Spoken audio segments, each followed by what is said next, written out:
Hoje é um dia especial para nós, como igreja, porque a gente vai ver a obra de Deus na vida do Luiz Riscado. Luiz dispensa a apresentação, ele é presbítero da nossa igreja, mas eu considero o Luiz um mestre da nossa igreja, aquele que tem o conteúdo teológico, aquele que sabe a Bíblia como nenhum de nós aqui na igreja conhece. Eu admiro demais o Luiz. Tem algumas coisas que, em especial, eu já escutei do Luiz e eu guardo no meu coração. Eu lembro que um dia ele, falando aqui, disse que acho que ele tinha 16 anos de idade, há 65 anos atrás.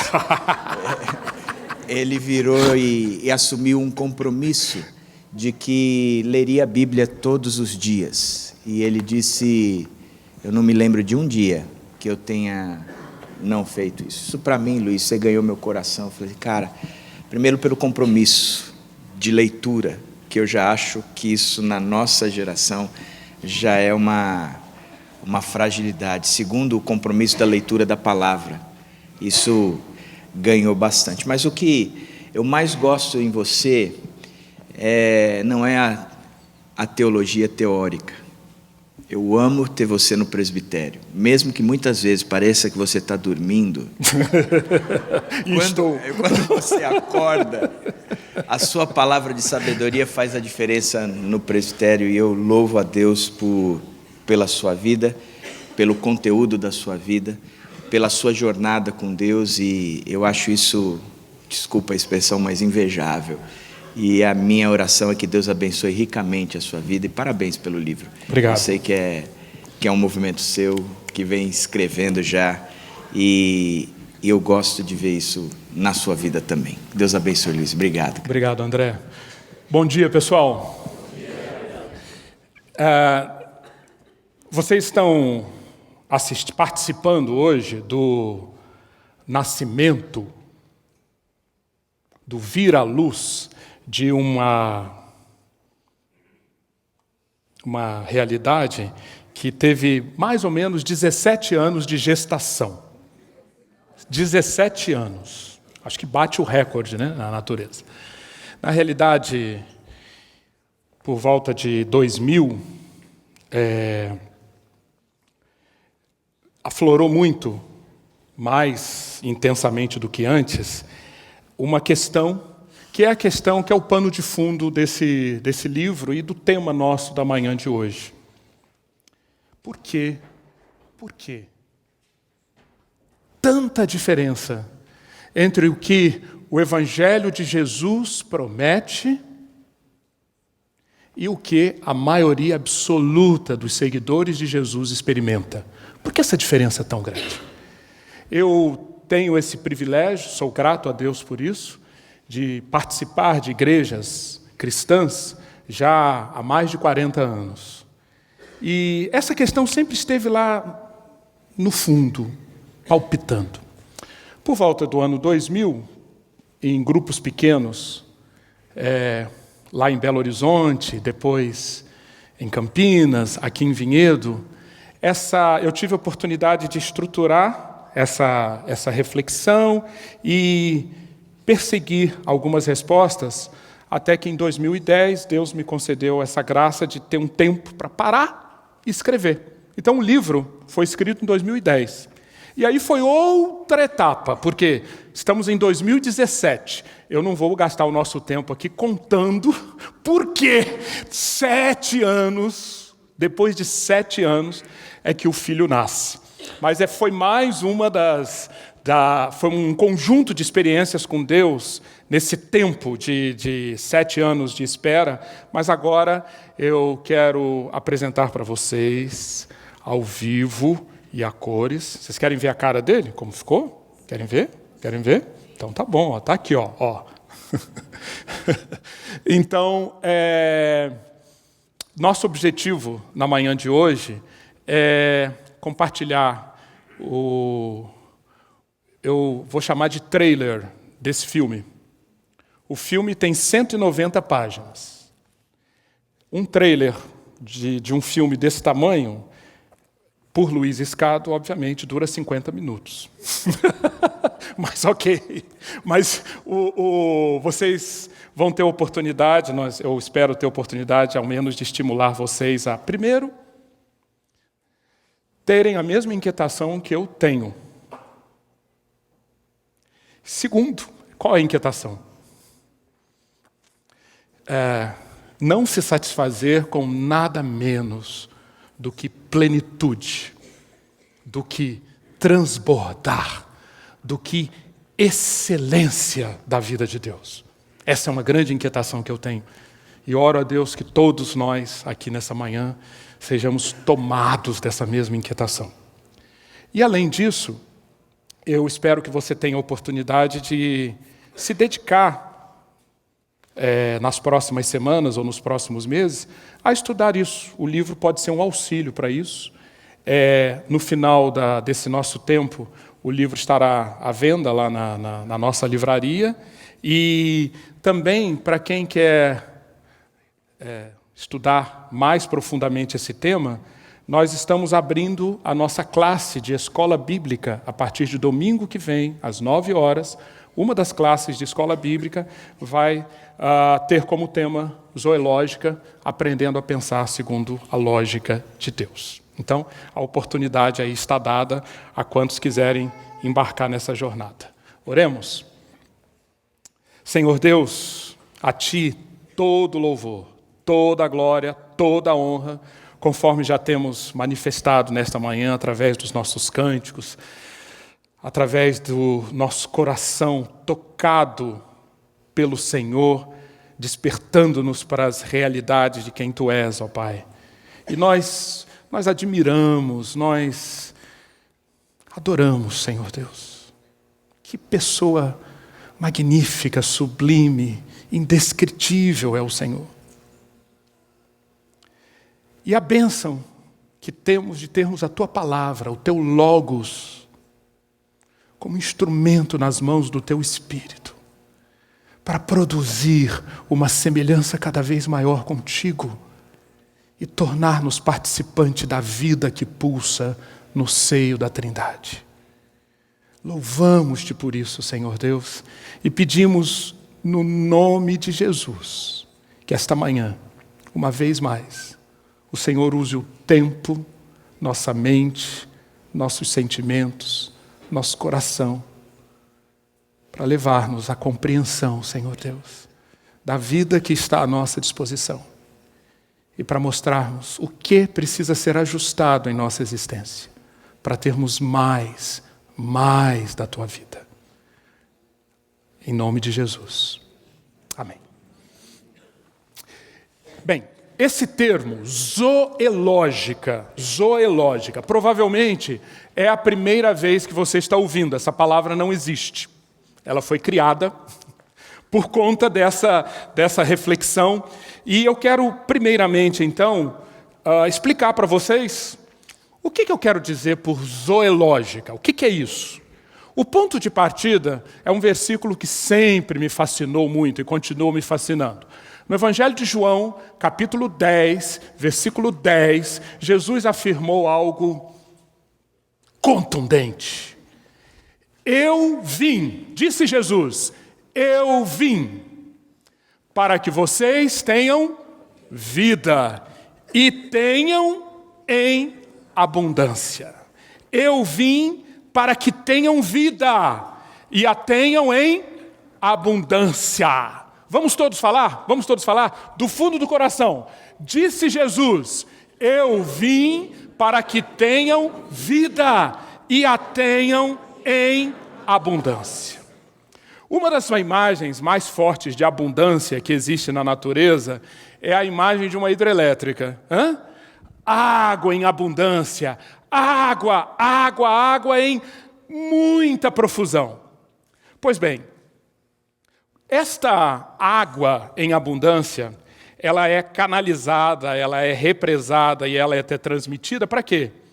Para que, por exemplo, em nossa casa, quando nós ligamos um interruptor, uma lâmpada se acenda. Essa lâmpada aí está meio fora de moda, né? Tá uma lâmpada ainda incandescente, mas ok. Vocês estão vendo quanto esta lâmpada brilha?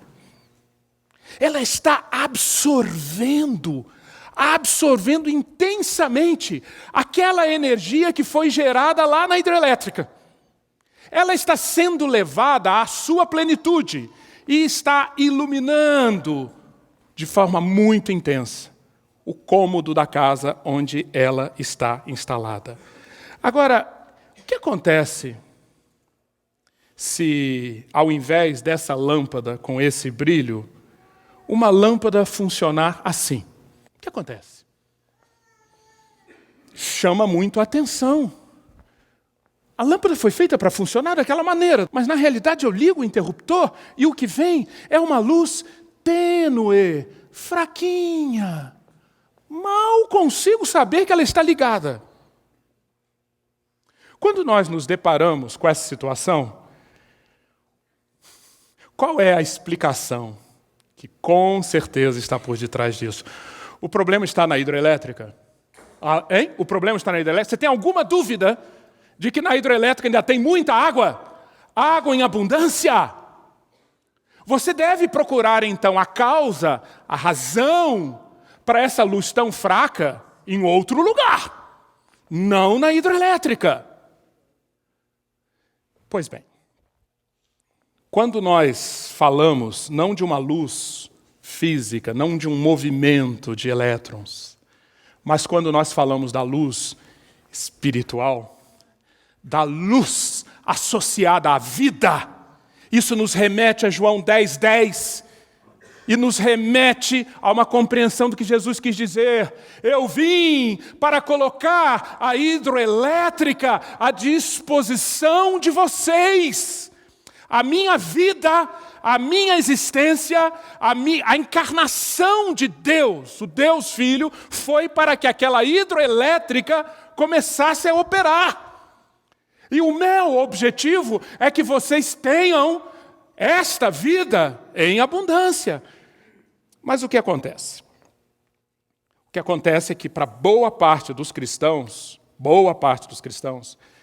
a vida de Deus se torna algo extremamente teórico, extremamente distante da realidade, da existência.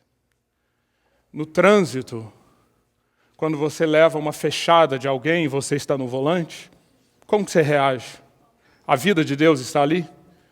Na hora em que dentro de casa um conflito com o seu cônjuge, com o seu filho, com o seu pai, com seus irmãos, um conflito está crescendo, aquilo ali está caminhando para um lado de uma desavença, de uma troca de ofensas, a vida de Deus está ali presente.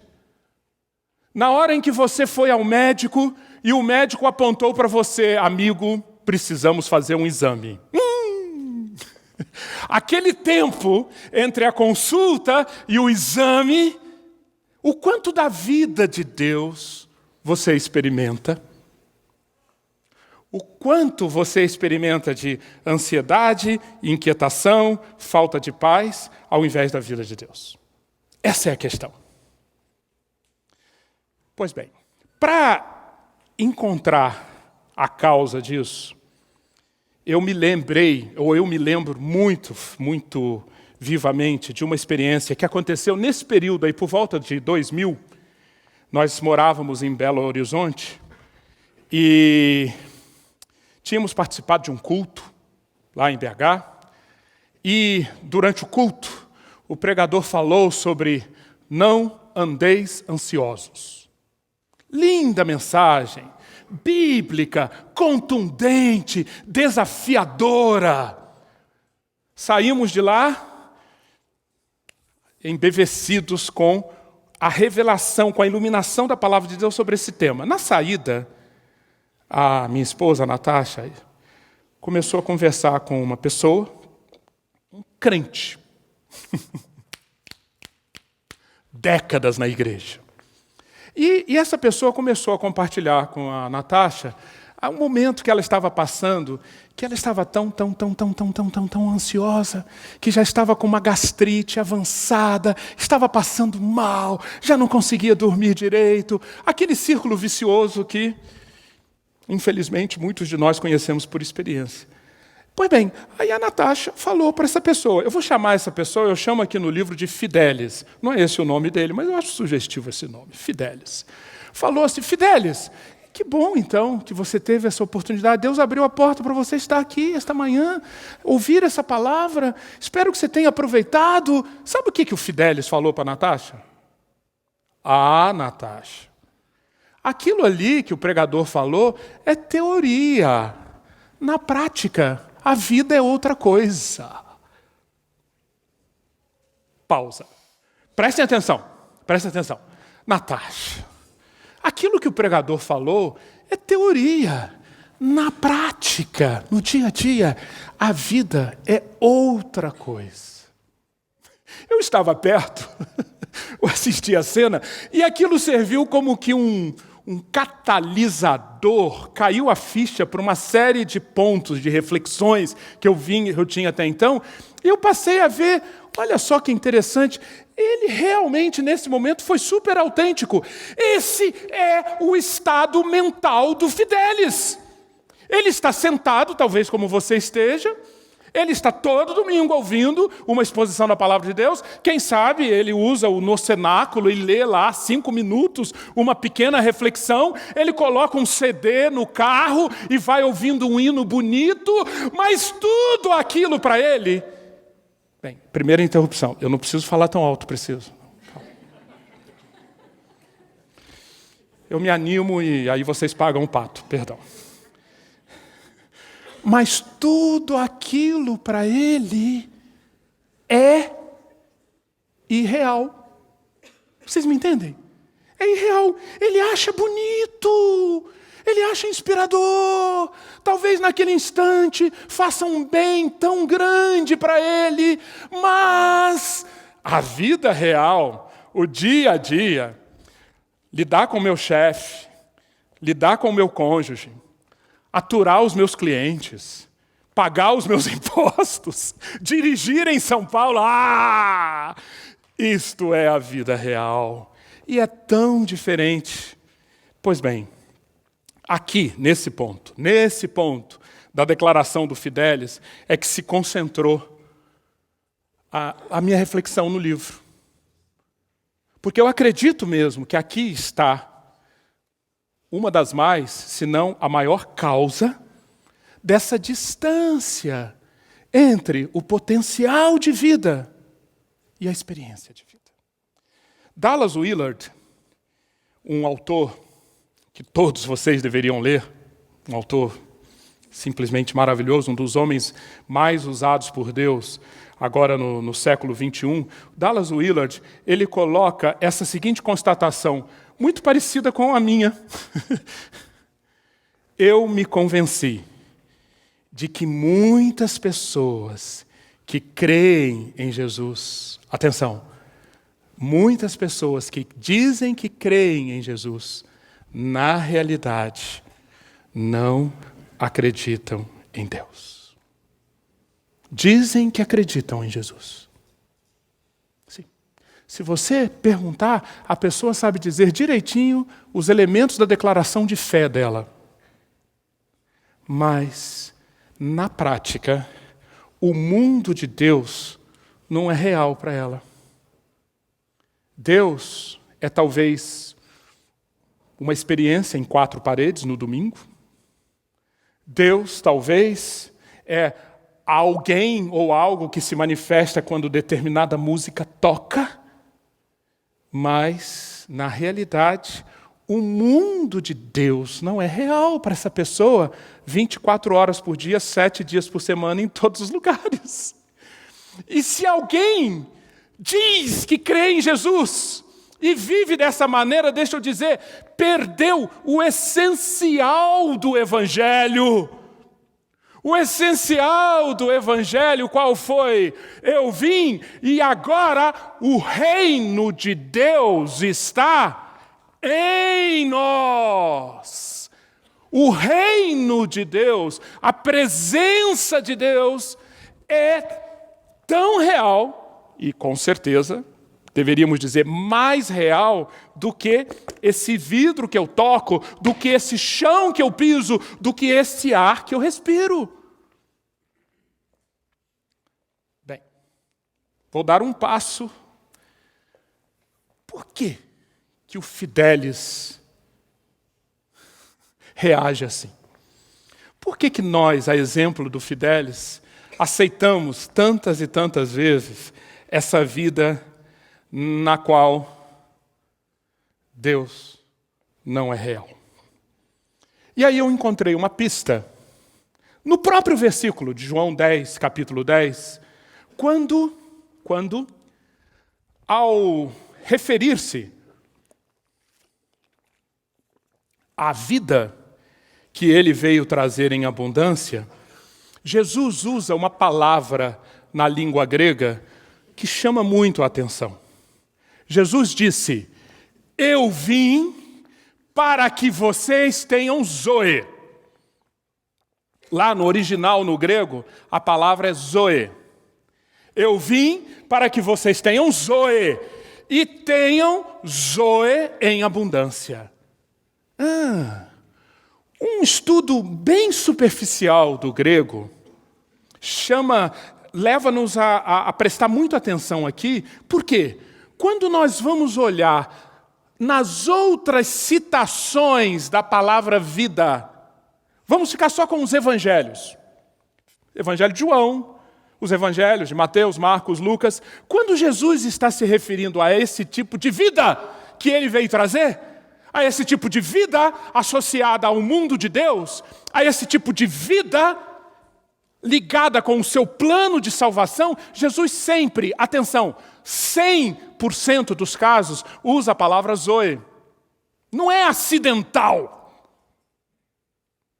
Mais de 50 ocorrências no Novo Testamento. E por que Jesus fez isso? Se nós prestarmos atenção, nós vamos ver que no grego existem diversas outras palavras para vida, mas Jesus escolheu zoe. As mais conhecidas são, primeiro, a palavra bios, certo? Bios. Bios é vida. Mas com qual conotação principal? Vida no sentido físico, no sentido material. Uma alface tem vida? Uma alface é um ser vivo? Um pé de alface é um ser vivo, não é? Ele tem vida? Tem. Que vida que o alface tem? Bios. Bios. Certo? Bios. Um gato tem vida? Tem vida? Qual tipo de gato tem? Aí talvez aqui haja uma certa controvérsia, mas ok. É vida bios. É a vida bios. Agora, os gregos entendiam que na existência ligada ao ser humano tem um outro tipo de vida, que é a vida que eles chamavam de psique. É a vida ligada às realidades, por exemplo, do mundo interior de um ser humano. Se você chega em casa com um ramalhete de flores para sua querida, para sua esposa, é certo, 100% dos casos vai acontecer o quê? O que vai acontecer? Né? Um sorriso irradia. Mas aquilo que está acontecendo no mundo bios, no mundo físico, no mundo da aparência, tem uma contrapartida no mundo interior dela. Ela está feliz demais. Aquela felicidade é psique. É mais do que bios. Me entendem? Então, bios, psique, 2 tipos de vida. Jesus não usou nem bios, nem psique. Quando nós consideramos, e Jesus sabia disso, claro, que cada tipo de vida tem a sua natureza, ela funciona de acordo com determinadas lógicas. Deixe-me exemplificar. Já que eu falei do pé de alface, vamos lá. Alface é uma planta. O que acontece? Se você rega, se você constantemente joga água naquela planta, o que vai acontecer? Ela vai ficar cheia de vida. Para de regar, o que vai acontecer? A planta murcha e até morre. O que é aquilo? É o que eu estou chamando de lógica da vida bios, entende?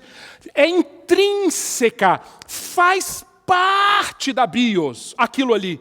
Não tem nada forçado. O pé de alface, uma planta, funciona de acordo com essa lógica. Uma planta, a maioria delas precisa de água. Se você entrega água, a vida aumenta. Se você priva a planta de água, a vida diminui. Perfeito? E a psique? Tem sua lógica também? Tem sua lógica? Claro! Como já diz aquele nosso carioca lá, o gentileza. Lembram da frase dele? Vocês já ouviram falar? Ele diz que gentileza gera... Isso é uma lei da psique. Trata uma pessoa com gentileza. Na maioria absoluta dos casos, se não for eu, por exemplo, né, que às vezes não retribuo com a gentileza, mas, enfim, nas pessoas normais, gentileza gera gentileza. Isso é uma lógica da psique. Me acompanhou? Então nós podemos falar da biológica e da psicológica. Entenderam? Ora, se existe uma terceira palavra para a vida, e essa foi a palavra escolhida por Jesus, qual é a mesma palavra? Zoe. Então, é claro que existe uma lógica associada à vida Zoe. A vida Zoe, ela não funciona na base do improviso, assim como a bios e a psique, cada hora de um jeito. Ela tem uma lógica própria. E, portanto, para que nós possamos desfrutar do máximo potencial da vida Zoe, o que nós precisamos fazer? Aprender a lógica dessa Zoe. A Zoe lógica. Uns dias atrás, eu estava escutando o rádio e ouvi naquele programa Bem-Estar e Movimento, é um programa na rádio que fala sobre ficar em forma, saúde, etc. Aí uma pessoa escreveu para o Márcio Atala, a pessoa lá do programa: Márcio, eu sei que para a gente estar em forma, para a gente ter uma vida saudável, a gente precisa ter uma alimentação equilibrada, incluir frutas, legumes, verduras na alimentação e fazer exercícios. Eu sei disso. Mas deixa eu te dizer uma coisa, Márcio, eu tenho um problema sério. Exercícios eu faço. Eu pratico exercício regularmente, etc. Mas eu não consigo comer frutas, verduras e legumes. Não consigo. Não entra. O que você pode fazer por mim? O que você responderia no lugar do Márcio Atala? Vocês estão entendendo o que está acontecendo aqui? A pessoa sabe que a vida bios tem essa lógica. Nós precisamos de frutas, verduras e legumes. Se nós comermos só carboidratos, se nós comermos só açúcares, enfim, todos nós sabemos onde a nossa bios vai, ou não vai. Quando eu digo, eu não consigo comer frutas, verduras e legumes, o que eu estou fazendo? Eu não aceito a biológica. Eu não aceito a biológica. Esse é o ponto que eu queria reforçar. A lógica da bios não vai mudar para me satisfazer. Porque eu não quero comer. Porque eu não consigo comer frutas, verduras e legumes. Agora, se é tão perigoso, se é tão venenoso para nós não respeitarmos a lógica da bios e a própria lógica da psique, imaginem quão mais grave, quão mais venenoso, quão mais destrutivo é não respeitarmos as lógicas da Zoe. Porque se não respeitarmos e não nos submetermos a essa lógica, sabe o que vai acontecer? A vida estará lá. Zoe, eu vim para que tenham vida, mas nós não experimentaremos a abundância que esta vida pode propiciar. Em resumo, o meu longo resumo, assim como acontece na vida física, vida bios, e na vida da alma, psique, A vida de Deus, Zoe, tem as suas lógicas. É parte fundamental do discipulado cristão discernir essas lógicas e submeter-se a elas. A partir daqui, isso que eu acabei de colocar é um resumo dos 2 primeiros capítulos do livro. A partir daqui, desse ponto, eu justamente tento trabalhar 3 pontos que nos levam aos poucos a essa postura de rejeitar a Zoe. Ou rejeitar a zoológica. Não começa de uma hora para outra não, gente. Todo mundo aqui, os que verdadeiramente já abriram seu coração para Jesus Cristo, encontraram-se, deixaram-se encontrar por Deus, experimentaram um novo nascimento, sabem, todo mundo aqui que verdadeiramente já passou por isso, sabe como era o início, não lembra o início? Era uma fome, era uma sede, era uma ânsia, era um inconformismo com a vida antiga. Eu não quero mais essa mediocridade, eu não quero mais essa vida autocentrada, eu não quero mais essa vida afastada de Deus, eu quero mais de Deus, da vida de Deus. Lembra disso? Espero que todo mundo já tenha passado por isso. Mas, infelizmente, depois de algum tempo, nós nos acostumamos com menos. O que nos leva a isso? Eu quero propor que o que falta em nós é aquilo que foi encontrado, por exemplo, eu vou dar um exemplo. Se você olhar a Bíblia, de Gênesis a Apocalipse, sob essa ótica, você vai encontrar a zoológica na Bíblia toda. Mas vamos tomar um exemplo que todo mundo conhece, que é a história de Davi. Certo? Davi. Aquela experiência dele ali, Davi, bem jovenzinho, aflorando a vida de Deus nele, lá no Vale de Elá, em 1 Samuel capítulo 17. Eu quero compartilhar com vocês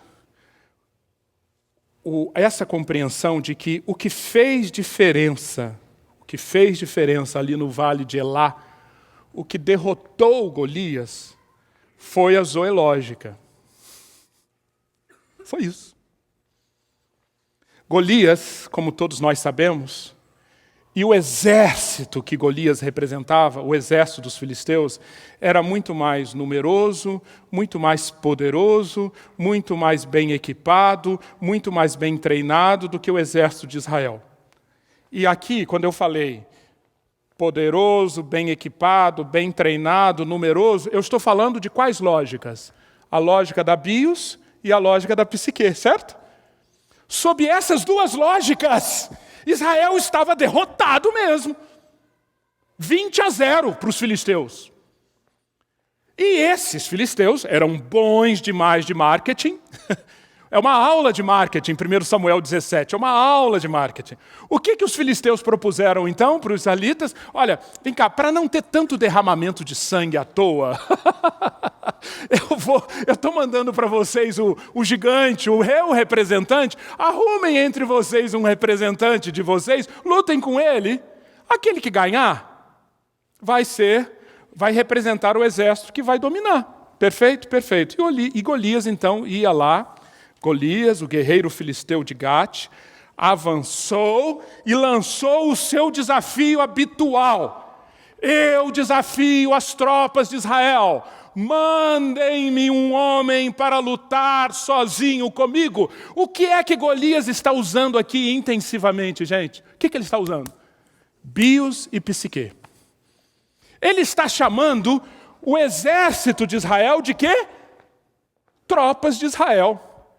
Tropas de Israel. Mas do ponto de vista bíblico, do ponto de vista da aliança, do ponto de vista da história de salvação, aquelas tropas de Israel eram só tropas de Israel? Eram? Não! Pela lógica da vida Zoe, aquele era o exército do Deus vivo.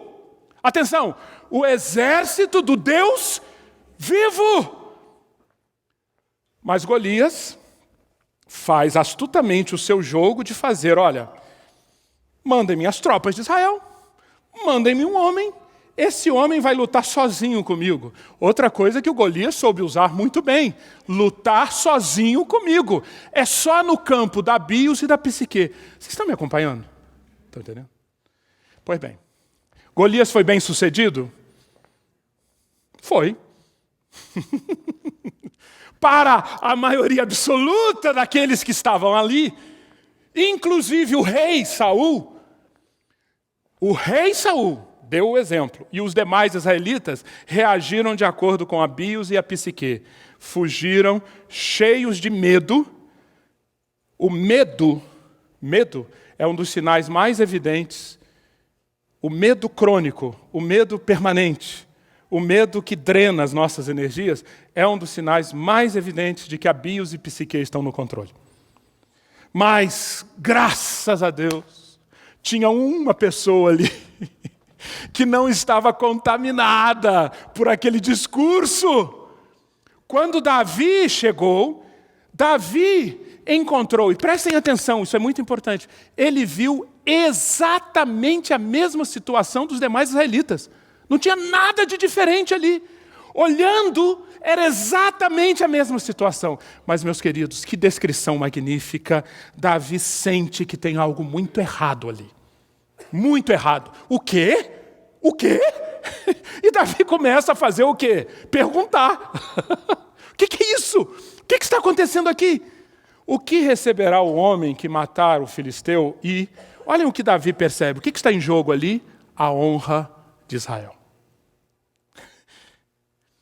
Depois, ele pergunta, quem é este filisteu incircunciso para desafiar os exércitos do Deus vivo?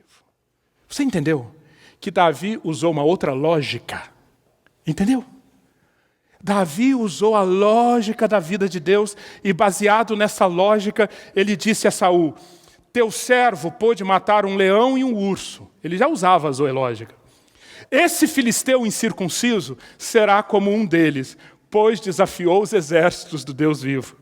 O Senhor que me livrou das garras do leão e das garras do urso, me livrará das mãos desse filisteu. Aleluia! Olha a zoológica aqui em ação.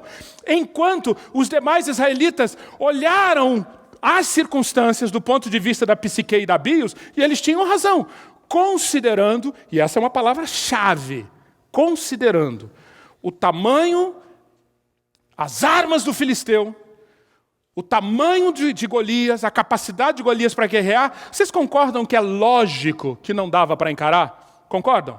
Está perfeita a lógica aqui, não está? Mas Davi agregou as lógicas bios e psique a lógica zoe. Agregou! Ele não desconsiderou nada. Realmente os filisteus eram muito fortes. Realmente Golias era insuperável. Realmente a situação era dramática. Mas Davi agregou ao bios e à psique a zoe. E ele considerou, Davi pensou, Deus é o Senhor dos exércitos. Deus prometeu que as batalhas são dele e não são de Israel. Golias é um filisteu incircunciso e não teme a Deus. Davi olhou, ninguém se manifesta, logo, atenção, logo, é comigo. Eu me apresentarei com o melhor de mim mesmo para representar o exército de Israel, ou o exército de Deus. E o restante é a história que todo mundo conhece. Mas o que levou àquele desfecho, meus queridos e minhas queridas, foi o emprego de uma outra lógica para lidar com aquela situação. A zoológica, então, é algo que nós precisamos, a que nós precisamos nos entregar, conhecer, treinar, praticar, para interagir com o mundo, para que a vida de Deus em abundância aconteça. Como isso ocorre? É a parte do meio do meu livro. Meu livro tem 3 partes. A primeira coloca esse contexto, a problemática. Agora, na segunda parte, eu trato da solucionática. Minha proposição é a seguinte: o que nos afasta da vida de Deus São esses 4 elementos aqui. Por isso que acontece tão pouco da zoológica. Porque ser transformado na semelhança de Deus, absorver da vida de Deus, é algo que envolve uma conversão, uma entrega a uma mudança em 4 áreas da nossa existência. Nossos desejos, nossa mente, nossas escolhas, nossos hábitos. E, obviamente, a partir daqui eu não posso entrar nos detalhes. O curso que vai começar semana que vem, grande parte, é para a gente tratar dessas 4 áreas. Mas para quem vai ler o livro a partir de hoje, fica aqui o seguinte guia. Nos capítulos 2 e 3, eu trato dos desejos. E sem isso, a zoológica será algo insustentável na sua vida. Você precisa de desejos. Desejo de quê? Desejo de mais e cada vez mais da vida de Deus. E eu escrevo, então, 2 capítulos para tentar argumentar comigo mesmo e com você que existem muitos motivos para nós rejeitarmos a vida vivida só no nível da bios e da psique. Se Deus iluminar pelo menos um pouquinho os olhos do nosso coração para nós enxergarmos o que é a existência de um ser humano só na base do bios e da psique, esse será um combustível mais do que suficiente para você correr para os braços do Altíssimo e buscar mais e mais da vida dele. Mas quão pouco disso há em nós? Nós nos acostumamos com a mediocridade de uma maneira incrível. Nós aceitamos. E não vemos que a vida natural, que eu vou chamar de natural, governada somente pela bios e da psique, em primeiro lugar, é massa de manobra dos poderes das trevas. Segundo lugar, é refém da carne. Terceiro lugar, é uma espiral viciosa. Um abismo chama outro abismo. Quarto lugar, cristaliza-se em hábitos e vícios.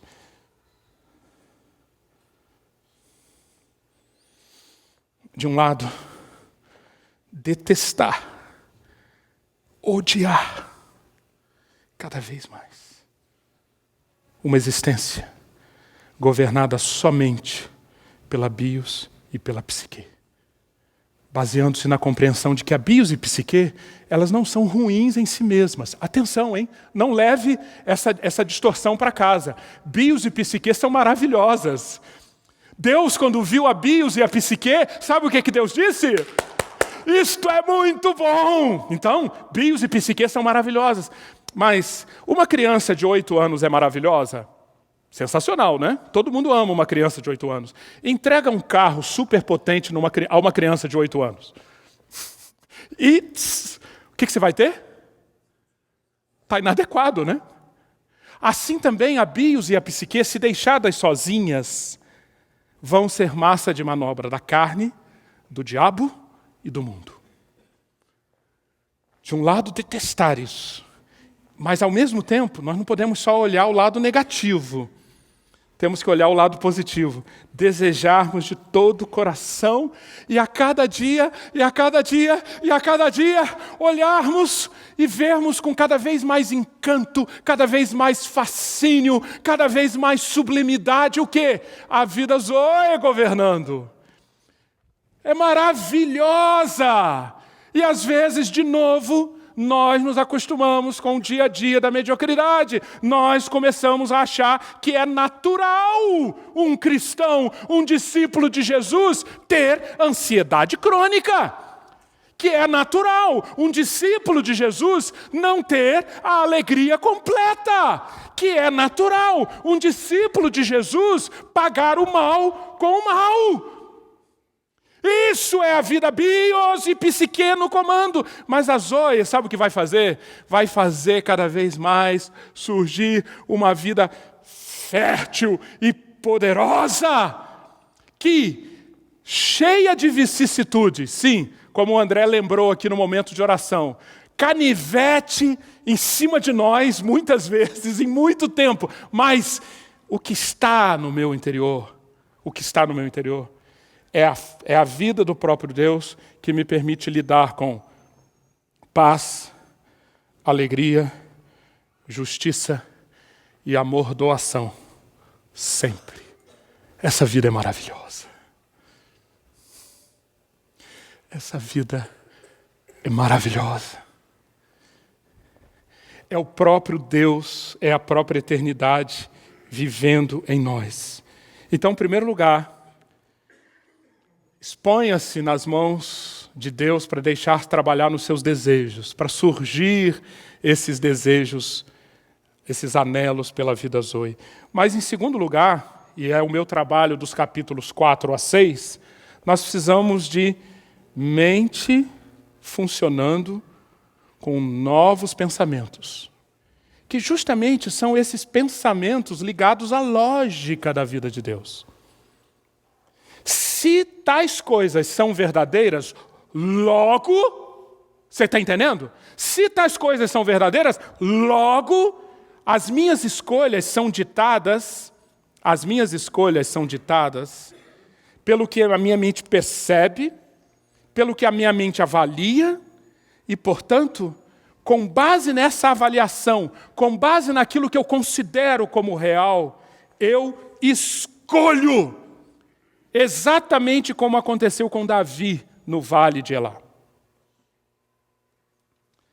Deixa eu contar para vocês uma história. Nós, graças a Deus, na nossa família, nós tivemos pouquíssimas situações de roubo, de furto. Bem, uma delas aconteceu uns anos atrás, e justamente onde? No exterior. Nós começamos uma viagem na Europa, estávamos em Roma, um dos primeiros pontos da nossa viagem, e no metrô de Roma, lá do Coliseu, eu fui furtado.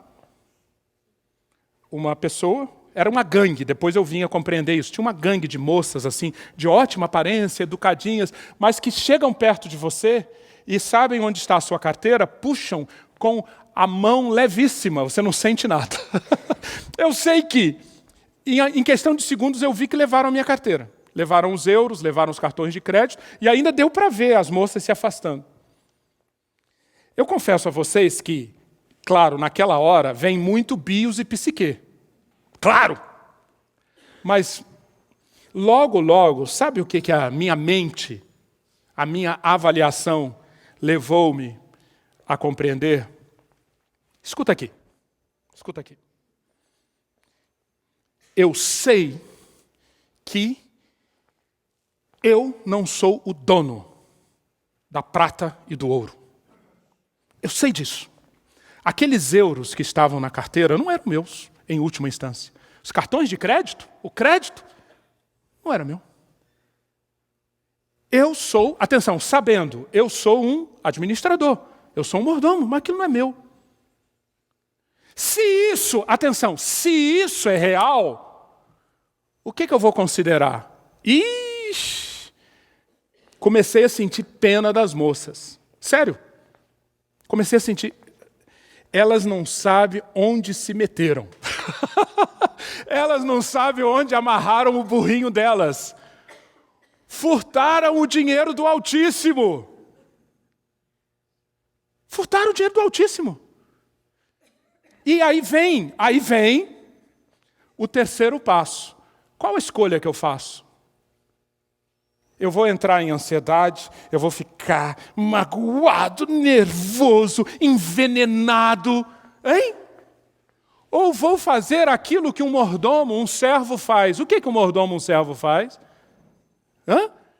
Confia no seu Senhor, toca a vida, e nós tivemos um restante de férias maravilhoso, glória a Deus, e orando por aquelas pessoas. Eu não sei, não tive talvez na eternidade, queira Deus que eu consiga ver isso. Mas eu não sei qual foi o desfecho. Mas aquele mal que nos tocou não se instalou em nós.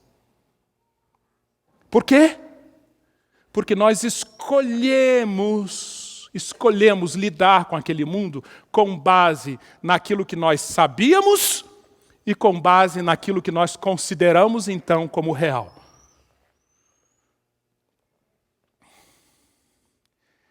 Eu tenho aproximadamente 30 e poucos anos de trabalho como empregado, como a maioria de vocês. E ao longo de 35 anos, vocês obviamente devem imaginar que nunca faltaram rumores de enxugamento de pessoal, redução de quadro de pessoal, empregos ameaçados. E eu vejo essa trajetória em mim. Eu levei 18 anos trabalhando numa mesma empresa, 18 anos, outros tempos, né? E quando veio a primeira ruptura, não vou entrar aqui nos detalhes, mas, enfim, eu tive que me desligar. Meus queridos, como funcionou muito mais a bios e a psique. Como aquilo me transtornou. Como aquilo me deixou arrasado. A Natasha sabe a melhor de todos como foi. E como aquilo tirou a paz do meu coração. Que angústia se instalou. E vem toda a bios e a psique trazendo. Como é possível? Eu me dediquei 18 anos. Como que isso pode ter acontecido? Acabei de ser promovido. Recebi uma avaliação que... Enfim, vocês conhecem, né? Aquela história. Você era outstanding, high performer e blá, blá, blá, blá, blá. Rua. Bem... E aí foi interessante que depois dessa ruptura, aconteceram mais duas. Até, para encurtar a história, essa terceira que aconteceu 7 anos atrás. E é muito interessante que ali eu acho que Deus precisou 3 vezes, espero, né? 3 vezes para me ensinar isso daí.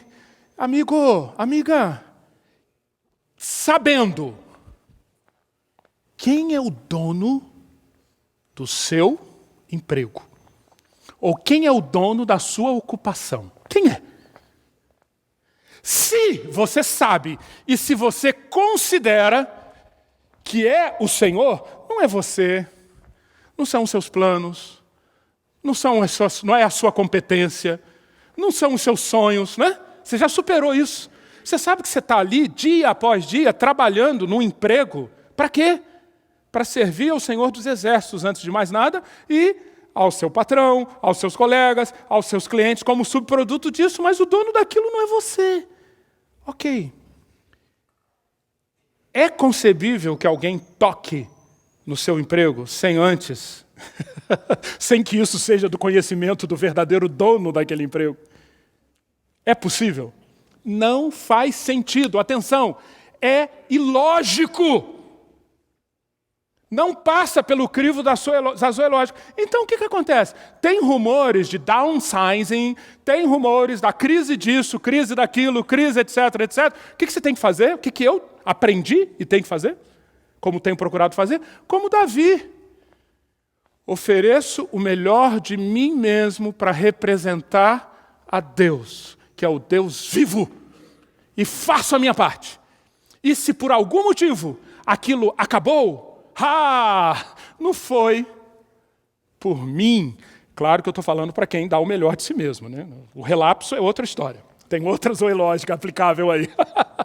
Mas você fez sua parte e mesmo assim acabou. Zoológica ali, meu amigo.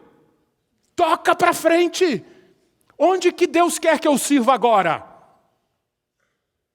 Porque eu existo para fazer parte do exército do Deus vivo.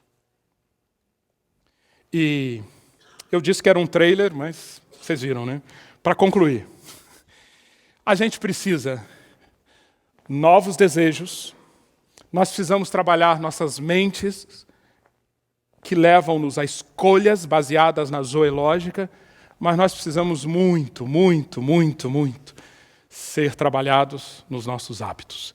E eu dediquei, então, os capítulos 7, 8, 9 e 10 para trabalhar essa questão dos hábitos. E, concluindo mesmo, quero propor o seguinte, para ajudar a fixar essa questão dos hábitos da zoológica. Eu propus o GPS da zoológica. O que é isso? Todo mundo sabe como funciona o GPS, né? Não? Não sabe não, né? GPS é o seguinte, aquela coisa maravilhosa que agora está na forma do Waze, né? Eu consigo saber aqui onde é que eu estou, como chegar a São Paulo, quanto tempo vai levar, tudo porque, sabe por quê? Existem aí cerca de 30 satélites cobrindo toda a órbita da Terra, e a todo instante, 3 ou 4 satélites estão olhando para a região onde eu me encontro, aqui para Vinhedo. E o que é o GPS? O GPS recebe a todo instante as coordenadas desses 4 satélites e o horário em que essas coordenadas foram enviadas. Quando chega aqui no seu aparelhinho, o seu aparelhinho recebe as coordenadas e o horário em que essas coordenadas foram enviadas. Ele sabe qual é o horário aqui, onde o seu aparelhinho se encontra. Ele calcula, então, a todo instante, em função desse tempo que a informação chegou para levar no aparelho. E nas coordenadas daquele satélite, ele calcula a sua coordenada. Onde você está e que caminho você deve seguir para chegar ao seu destino. Algo semelhante se passa com a zoológica. Algo semelhante. Nós temos 4 satélites que deveriam sempre ser reconhecidos e identificados, gerando sempre, a todo instante, informações sobre a vida de Deus. O primeiro satélite vai sempre nos indicar a realidade sobre a nossa identidade. Nós temos a tendência de adotar a lógica do escravo das circunstâncias. O primeiro satélite, então, corrige isso e nos ensina a viver aplicando a lógica do filho. Segunda área crítica para nós é a área do controle das nossas vidas. Aqui é o contrário. Nós queremos adotar a lógica do patrão, a lógica do dono da nossa vida. A zoológica, o segundo satélite, me diz a lógica de servo. Terceiro satélite, nós temos uma sede de aprovação, de reconhecimento, de aplausos, de destaque. Glória para nós! O terceiro satélite diz, opa, quem está recebendo glória aqui? O que nessa situação dá glória a Deus? E o quarto satélite, nós tendemos pela bios e psique a sermos escravos do tempo cronológico, que por sinal está me dizendo que é hora de acabar. Cronos, Cronos, Cronos, Cronos! O que a zoológica diz? O satélite que está lá em cima diz, amigo, não seja escravo da passagem do tempo. Olhe a vida pela lógica do escatom, do julgamento final. Com base nessas 4 lógicas, e tentando ajudar a gravar, eu usei as 4 palavras gregas para essas realidades. Filho, em grego, é huios. Servo é doulos. Glória é doxos. Julgamento final, fim dos tempos, é escatom. Então nós precisamos da huios lógica, doulos lógica, doxos lógica, escatom lógica. Com essas 4 lógicas, o tempo todo, chegando para o meu receptor, eu vou saber qual a escolha certa, qual a palavra certa, qual a reação certa para aquela situação.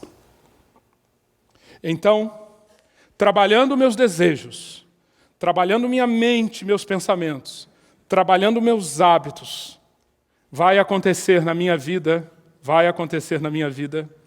aquilo com que Pedro afirma no capítulo 1, versículos 3 a 11, e com essa leitura eu quero realmente concluir. E eu dedico um capítulo, os 2 capítulos finais do livro, a comentários sobre essa passagem magnífica, que Pedro nos diz como a vida zoe é produzida. Acompanhe a leitura e vamos orar. Preste atenção como ele fala da vida zoe. Diz o apóstolo Pedro, visto como o seu divino poder, nos têm sido doadas todas as coisas que conduzem à vida, à zoe e à piedade, pelo conhecimento completo daquele que nos chamou para a sua própria glória e virtude, zoológica, pelas quais nos têm sido doadas as suas preciosas e muito grandes promessas, para que por elas vos torneis coparticipantes da natureza divina, livrando-vos da corrupção das paixões que há no mundo.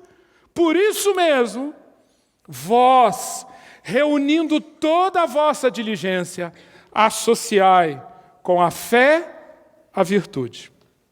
Com a virtude, o conhecimento. Com o conhecimento, o domínio próprio. Com o domínio próprio, a perseverança. Com a perseverança, a piedade. Com a piedade, a fraternidade. Com a fraternidade, o amor. Por isso, irmãos, por isso, por quê? Porque a vida de Deus, a vida Zoe, está cheia de obstáculos.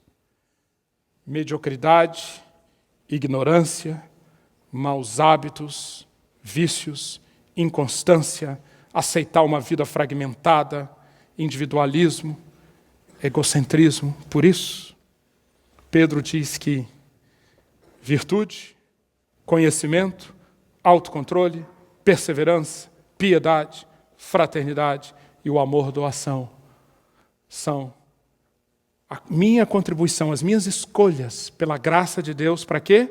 Para que aconteça isso que Pedro diz. Procurai com diligência cada vez maior confirmar a vossa vocação e eleição, porquanto, procedendo assim, não tropeçareis em tempo algum. Porque desta maneira é que vos será amplamente suprida a entrada no reino eterno de nosso Senhor e Salvador, Jesus Cristo. Vamos orar? É hora de dar oportunidade, mais uma oportunidade ao Espírito de Deus, de trazer a iluminação que você precisa, que nós precisamos. Iluminação que se manifesta primeiramente criando uma atração, um desejo, um anseio profundo pela vida de Deus. O Espírito de Deus iluminando seu coração para que você aceite e confie de que Jesus veio para dar a você vida, vida Zoe, vida eterna, vida perfeita, vida incriada, a vida do próprio Deus em abundância.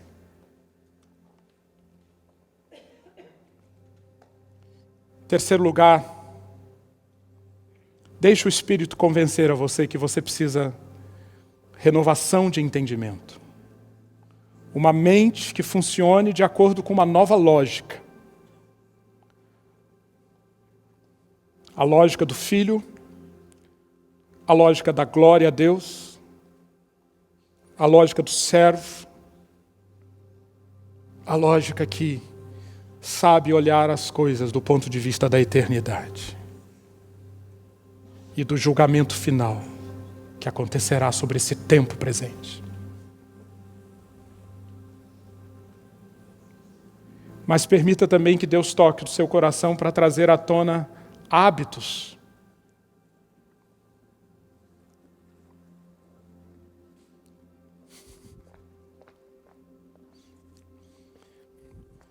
Eu quero orar com você então, depois dessa oportunidade que nós demos a Deus. Eu quero orar com a letra de uma poesia. Vamos dizer isso para Deus. Fale aí no fundo do seu coração. Quando tudo tiver sido dito e feito, somente uma coisa importará. Fiz o meu melhor para viver para a verdade. Vivi a minha vida para ti. Quando tudo tiver sido dito e feito, todos os meus tesouros terrenos valerão nada. Somente o que eu tiver feito em nome do amor suportará o teste do tempo. Senhor, a tua misericórdia é tão grande, pois tu olhas além da nossa fraqueza e encontra o mais puro ouro em vasos de barro, transformando pecadores em santos. Eu sempre cantarei em teu louvor, aqui na terra e para sempre, pois me tens mostrado que o céu é meu verdadeiro lar. Quando tudo tiver sido dito e feito, tu és minha vida minha vida Zoe, mesmo quando a vida me deixar. Senhor, eu viverei minha vida para Ti. Em nome de Jesus. Amém.